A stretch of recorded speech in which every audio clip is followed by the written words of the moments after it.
Hai Sobat Jaslurah, sejenak kita tinggalkan kisruh antara Rusia dengan Ukraina pada masa belakangan ini. Kali ini kita akan membahas seberapa dekat hubungan negara kita Indonesia dengan Rusia. Indonesia, Jakarta, Sabtu tanggal 5 Maret tahun 2022.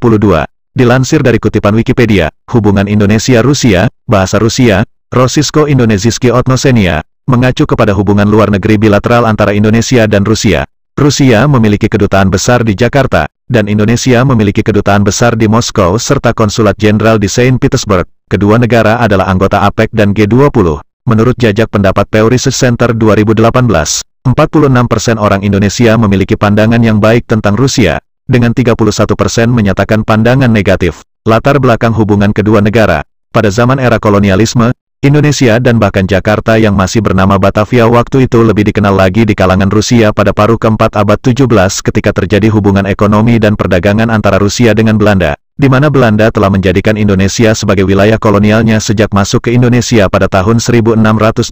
Hubungan laut membantu mengembangkan kerjasama Indonesia-Rusia, termasuk bidang perdagangan. Kapal-kapal perang Rusia dalam perjalanan ke Vladivostok sering singgah di Jawa dan Sumatera. Untuk meningkatkan hubungan kedua pihak, pada tahun 1885 di Batavia didirikan konsulat tidak tetap Rusia dan pada tahun 1894 atas usulan Kementerian Kelautan Rusia, konsulat tersebut diubah menjadi konsulat tetap dengan konsulnya bernama M. Bakunin yang merupakan konsul pertama dan terakhir pada waktu itu. Melalui jalur laut Rusia mengekspor minyak tanah dan peralatan-peralatan pabrik ke Indonesia, sementara dari Indonesia mengimpor kopi, teh, tembakau, kopra, rempah-rempah dan timah. Pada tahun 1899 konsulat Rusia di Batavia tersebut diubah statusnya kembali menjadi konsulat tidak tetap dan pada tahun 1913 ditutup.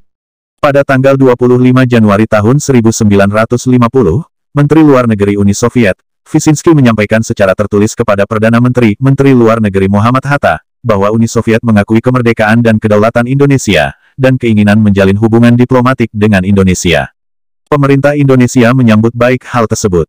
Pada bulan Mei tahun 1950 delegasi Indonesia yang dipimpin oleh L.N. Palar dengan anggotanya terdiri dari Yusuf Wibisono, Yamin dan Hadinoto berkunjung ke Moskow untuk melakukan perundingan dan hasil dari perundingan tersebut disampaikan pada sidang kabinet yang dihadiri Presiden Soekarno, tanggal 16 Mei tahun 1950, yaitu kesepakatan untuk saling membuka kedutaan besar dan tanggapan positif Uni Soviet mengenai masuknya Indonesia menjadi anggota PBB.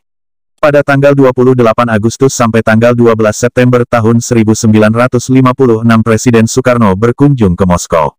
Dalam kunjungan tersebut, pada tanggal 11 September tahun 1956 di hadapan Presiden Soekarno dan petinggi-petinggi Uni Soviet seperti Mikoyan, Voroshilov, Kaganovich dan Malenkov, Menteri Luar Negeri Indonesia Ruslan Abdul Ghani dan Wakil Menteri Luar Negeri Uni Soviet Gromyko menandatangani kesepakatan bersama Joint Statement.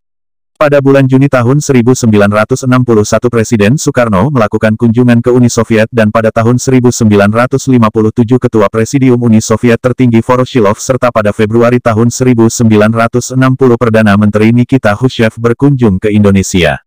Hasil dari saling kunjung tersebut dicapai kesepakatan peningkatan hubungan dan kerjasama di berbagai bidang, baik politik, ekonomi, sosial budaya, kemanusiaan, maupun militer, seperti pengucuran bantuan dana, pembangunan berbagai proyek dan pemasokan peralatan militer dari Uni Soviet untuk Indonesia.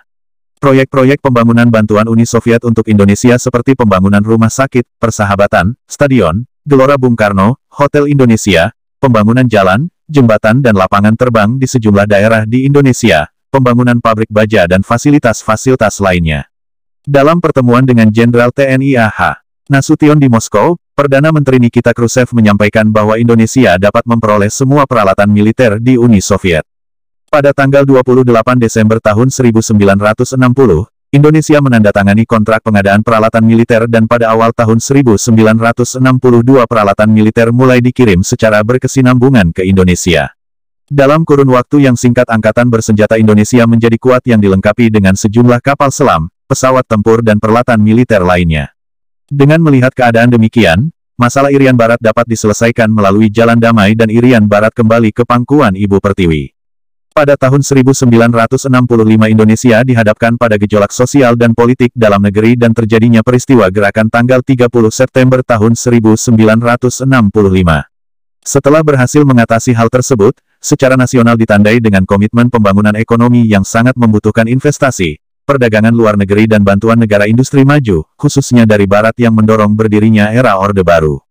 Pada awal Orde Baru hubungan dan kerjasama antara Indonesia dengan Uni Soviet tidak begitu dekat seperti terjadi pada awal tahun 1960-an, sangat mungkin disebabkan oleh kebijakan anti-komunisme oleh Soeharto, setelah gerakan tanggal 30 September tahun 1965.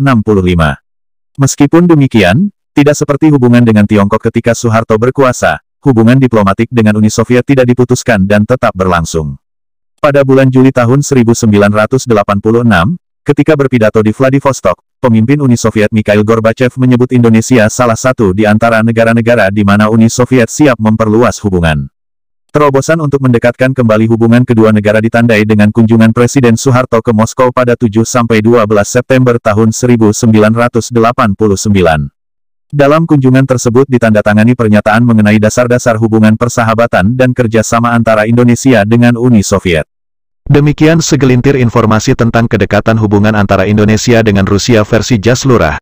Jangan lupa untuk tetap dukung channel kami agar dapat berkembang dengan baik. Terima kasih. Sumber informasi dari Bapak Mirwantoro SH, SPHD, selaku Ketua Delegasi Himpunan Hukum Internal Republik Indonesia.